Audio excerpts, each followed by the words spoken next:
என் நெஞ்சில் குடியிருக்கும்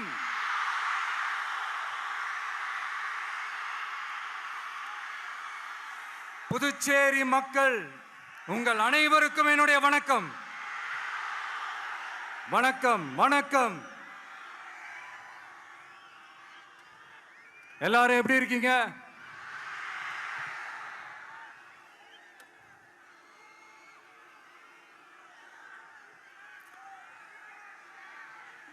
இந்த ஒன்றிய அரசுக்கு தான் தமிழ்நாடு ஒரு தனி மாநிலம், புதுச்சேரி ஒரு தனி யூனியன் பிரதேசம். அவங்களுக்கு தான் தமிழ்நாடு தனி, புதுச்சேரி தனி, இப்படிலாம் இருப்பாங்க. ஆனா நமக்கெல்லாம் அப்படி கிடையாதுங்க. நாமெல்லாம் வேறு வேறு கிடையாது. நாம் எல்லாரும் ஒண்ணுதான்.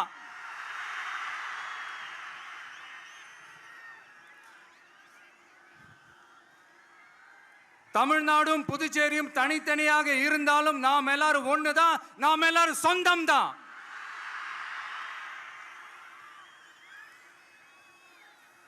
வேற வேற வீட்டுல, வேற வேற ஊர்ல, வேற நாட்டுல, வேற ஸ்டேட்ல இருக்கிறதுனால நாம் எல்லாரும் சொந்தங்கள் இல்லைன்னு ஆயிட முடியுமா?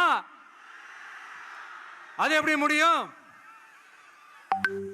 இப்ப பாத்தீங்களா, ஒருத்தருக்கு ஒருத்தர் பார்த்துக்கும் போது அந்த பாச உணர்வு, அதுதாங்க, அது மட்டும்தான். அது இருந்துட்டாலே போதும், வேற எதுவுமே தேவையில்லை.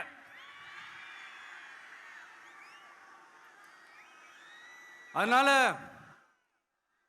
தமிழ்நாடு, புதுச்சேரி, கேரளா, கர்நாடகா, ஆந்திரா மட்டும் இல்ல, உலகத்துல எந்த மூலையில நம்ம வகைரா இருந்தாலும் அவங்க எல்லாருமே நம்மளோட உயிர் தான். அவங்க எல்லாருமே நம்மளோட உறவு தான்.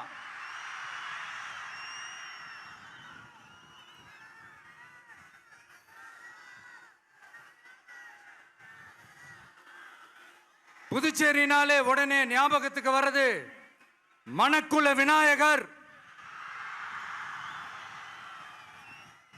அரவிந்தர் ஆசிரமம், வில்லியனூர் மாதான் சொல்லி இவங்க எல்லாரும் ஞாபகத்தில் வருவாங்க.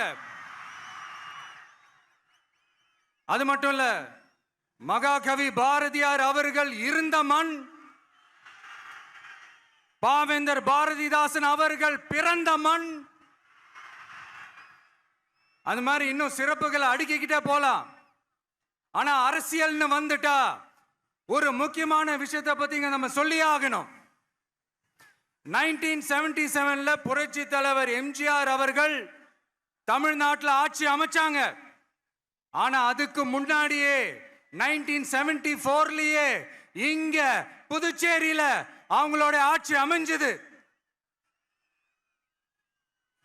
அதனாலதான் அப்பவே சொன்னாங்க, நமக்காக வந்தவர் எம்ஜிஆர், அவரை தமிழ்நாட்டில் மிஸ் பண்ணிடாதீங்கன்னு நமக்கு அலர்ட் பண்ணதே புதுச்சேரி தான். அப்படிப்பட்ட புதுச்சேரியை நம்மளால மறக்க முடியுமா? அது மட்டும் இல்ல, இங்க இருக்கிற மக்கள் தமிழ்நாடு மாதிரியே புதுச்சேரி மக்களும் என்ன கிட்டத்தட்ட ஒரு 30 வருஷமா என்ன தாங்கி பிடிச்சுக்கிட்டு இருக்கிறீங்க.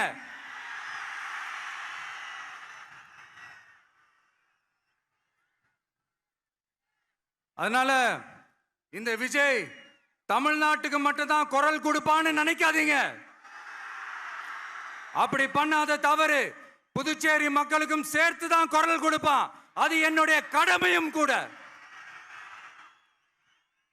அதனாலதான் இங்க நீங்க ஃபேஸ் பண்ற பிரச்சனைகளை பத்தி இன்னைக்கு நான் பேசுறதுக்காக வந்திருக்கிறேன். அது மட்டும் இல்ல, இந்த புதுச்சேரி கவர்மெண்ட்டை பத்தி நாம சொல்லியே ஆகணும்.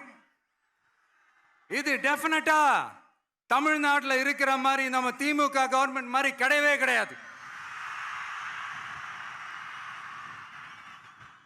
ஏன்னா வேற ஒரு அரசியல் கட்சி நடத்துற நிகழ்ச்சியாகவே இருந்தாலும் அந்த நிகழ்ச்சிக்கு தன்னெழுச்சியா வர நம்ம மக்களுக்கு பாதுகாப்பு கொடுத்து பாரபட்சமே காட்டாம இந்த கவர்மெண்ட் நடந்துகிட்டு இருக்கிறாங்க.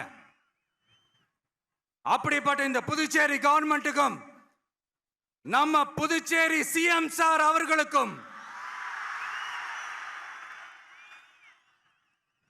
இந்த நேரத்தில் என்னுடைய மனப்பூர்வமான நன்றிகளை தெரிவிச்சுக்கிறேன்.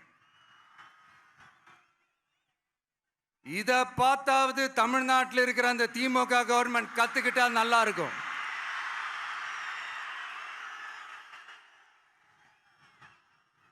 ஆனா அவங்க கத்துக்க மாட்டாங்க. பரவாயில்ல, வரப்போற எலெக்ஷன்ல 100% கத்துக்குவாங்க. அத நம்ம மக்கள் பார்த்துக்குவாங்க.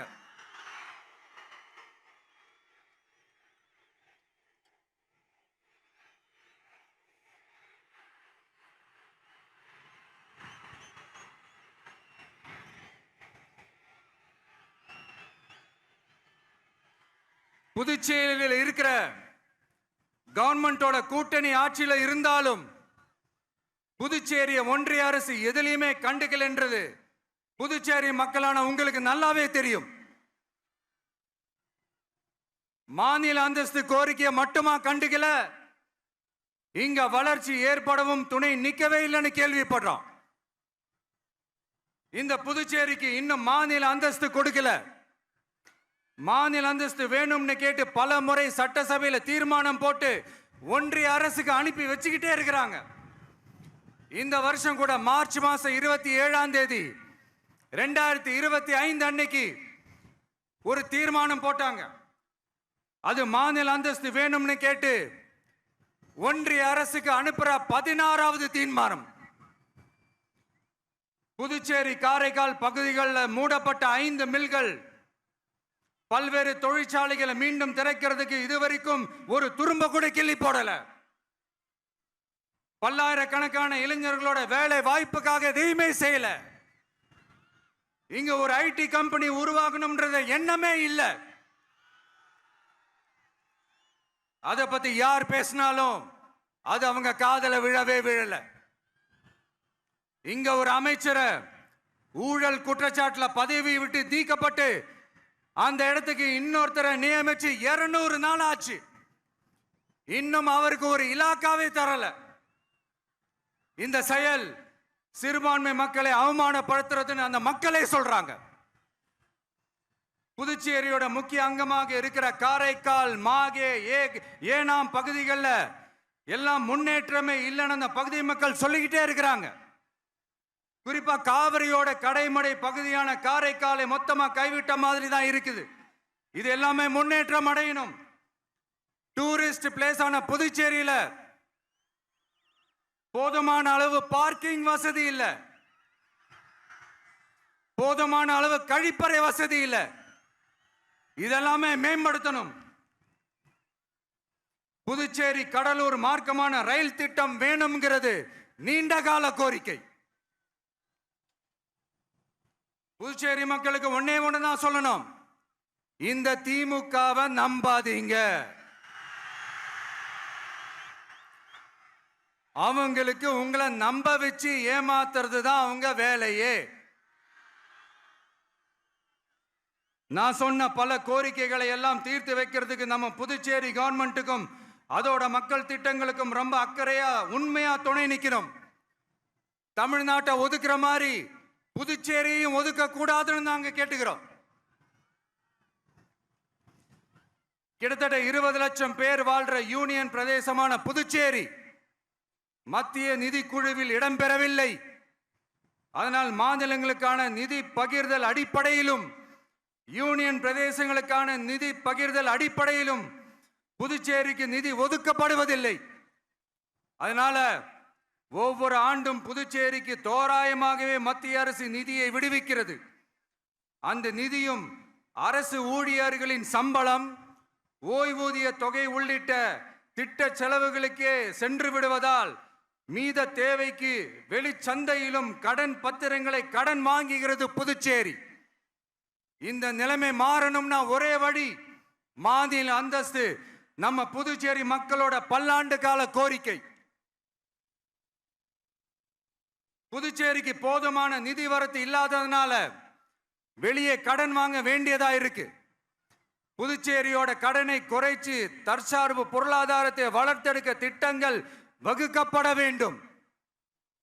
மாநில அந்தஸ்து வாங்கினா மட்டும் போதாது இல்லையா, தொழில் வளர்ச்சியும் தேவையாச்சே. புதுச்சேரி தென்னிந்தியாவின் முன்னணி இண்டஸ்ட்ரியல் ஹப்பாக மாற்ற எல்லா முயற்சிகளும் எடுக்க வேண்டும்.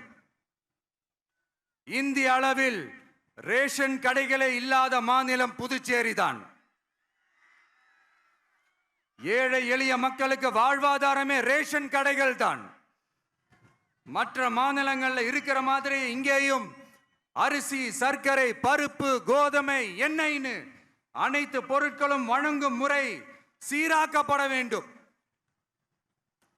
கடைசியா மீன்பிடிக்க செல்லும் காரைக்கால் மீனவர்களை அடிக்கடி கைது செய்யும் இலங்கை கடற்படை அவர்களின் படகுகளையும் பறிமுதல் செய்து விடுகிறது. அதனால் நீண்ட போராட்டங்களுக்கு பிறகு அவர்கள் விடுவிக்கப்பட்டாலும் படகுகள் கிடைக்காததால் படு மோசமான நிலைக்கு தள்ளப்படுகின்றனர். இந்த நிலை மாற வேண்டும். நான் மறுபடியும் சொல்றேன், இந்த விஜய் புதுச்சேரி மக்களுக்காகவும் எப்பவும் துணை நிற்பான். வரப்போற புதுச்சேரி தேர்தல் களத்துல நம்மளுடைய தமிழக வெற்றி கழகத்தின் கொடி பட்டொளி வீசி பறக்கும். கான்பிடென்டா இருங்க, நல்லதே நடக்கும். வெற்றி நிச்சயம். மீண்டும் சந்திக்கும் வரை நன்றி, வணக்கம்.